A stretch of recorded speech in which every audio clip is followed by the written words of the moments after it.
ఎవ్వరు పార్టీ మారినా ఉప ఎన్నికలు రావు. అసెంబ్లీలో సంచలన వ్యాఖ్యలు చేసిన సీఎం రేవంత్ రెడ్డి, వారు అటు నుంచి ఇటు వచ్చినా ఉప ఎన్నికలు వచ్చే అవకాశమే లేదు. సభ్యులు ఆందోళన చెందాల్సిన పని లేదు. అంశం సుప్రీంకోర్టులో ఉన్నా నేను మాట్లాడొచ్చు. ఈ సభ నాకు ఇమ్యూనిటీ పవర్ ఇస్తుంది. బయట మాట్లాడొద్దు, కానీ ఇక్కడ మాట్లాడొచ్చు. ఎట్టి పరిస్థితుల్లోనూ ఉప ఎన్నికలు రావన్నటువంటి రేవంత్ రెడ్డి సుప్రీంకోర్టులో తీవ్ర స్థాయిలో ఉన్నది కేసు. అసలు మాట్లాడకూడదు దాని గురించి. కోర్టులో కేసు నడుస్తూ ఉందనంటే దాని గురించి బయట ఎవ్వరూ మాట్లాడొద్దు. ఒక సాధారణమైనటువంటి టీవీ ఛానల్లో పనిచేసే జర్నలిస్ట్ కానీ యాంకర్ కానీ ఎవరైనా సరే కోర్టు పరిధిలో ఉన్నటువంటి అంశం గురించి వెళ్ళి మాట్లాడడం కాక మాట్లాడొద్దు.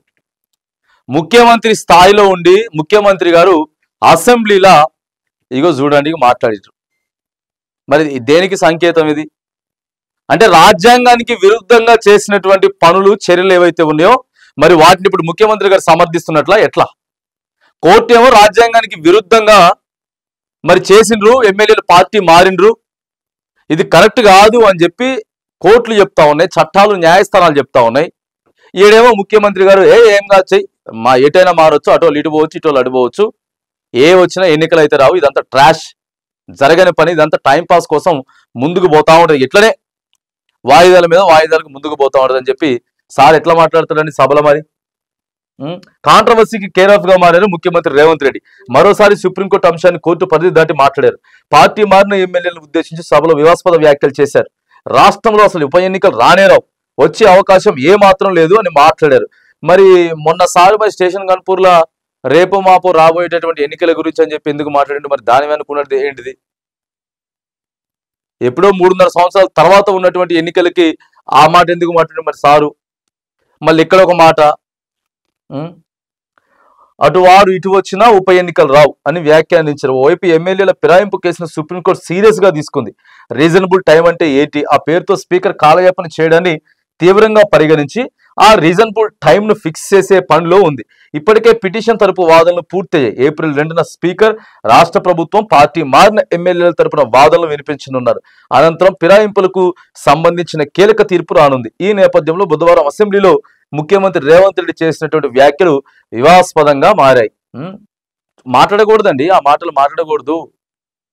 అది కోర్టు పరిధిలో ఉన్నది, కోర్టే చూసుకుంటది, న్యాయస్థానాలు చూసుకుంటాయి అని చెప్పి మాట్లాడాలి. కానీ ఎన్నికలు రావు అనేసి ఎక్కడ మనం తెగేది చెప్తాం? ఎట్లా చెప్పగలుగుతాం? చెప్పినప్పుడు మరి అక్కడ కోర్టులో కేసు ఎందుకు? ఎప్పుడో హైకోర్టు ఇక్కడ కొట్టేయాలి కదా, సుప్రీంకోర్టు దాకా ఎందుకు పోయింది కేసు? ఆడి దాకా పోయిన కేసు గురించి వెళ్ళి మనం ఎట్లా మాట్లాడతాం, ఎట్లా డిసైడ్ చేస్తాం? ఇగో సుప్రీంకోర్టును ధిక్కరిస్తారని చెప్పి హరీష్ రావు మాట్లాడుతుండు. కోర్టు పరిధిని మించి సీఎం రేవంత్ రెడ్డి ఎట్లా మాట్లాడతారు? కోర్టులో పెండింగ్ లో ఉన్న విషయాన్ని సభలో మాట్లాడడం సభా నిబంధనలకు విరుద్ధం, అసెంబ్లీ పార్లమెంట్ వ్యవస్థకు వ్యతిరేకం, ప్రతిపక్షం గొంతు నొక్కే ప్రయత్నం, బెట్టింగ్ యాప్స్ కంట్రోల్ చేయడంలో విఫలం, ఒకే రోజే 2 అత్యాచారాలు, 2 హత్యలు, ఉద్యోగులకు పెన్షన్ డబ్బులు లేవు, కానీ కోట్లతో అత్తగారి ఊరికి రోడ్లు, మైక్ ఇవ్వాలని కోరితే ఇవ్వలేదు, భూముల అమ్మకాన్ని సమర్థిస్తున్నారు, మీడియాతో మాజీ మంత్రి హరీష్ రావు చిట్ చాట్ చేసిండు.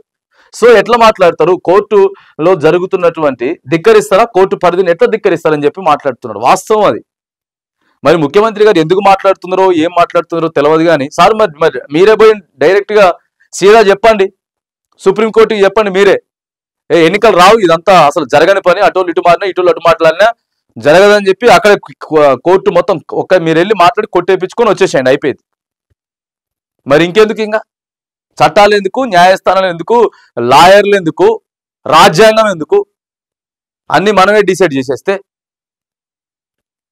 సో ఏదేమైనా కానీ కొంత కాంట్రవర్సీగా అయితే మారుతా ఉన్నది. నిన్న ముఖ్యమంత్రి రేవంత్ రెడ్డి గారు మాట్లాడినట్టు మాటలు, ఎవరు పార్టీ మారినా ఉప ఎన్నికలు రావు అనేటటువంటి ఇదే ఉప ఎన్నికలకు సంబంధించిన ఏదైతే ఉందో ముఖ్యమంత్రి గారు రావు ఎన్నికలు అని చెప్పి చెప్పడం మాత్రం అది కరెక్ట్ అయితే కాదు. కోర్టు పరిధిలో ఉన్నదాన్ని ఖచ్చితంగా ఎవరైనా సరే, అది ప్రధానమంత్రి గారైనా సరే, ఖచ్చితంగా రాజ్యాంగాన్ని, చట్టాలను, న్యాయస్థానాలను గౌరవించి ఆ పరిధిలోనే మాట్లాడాలి.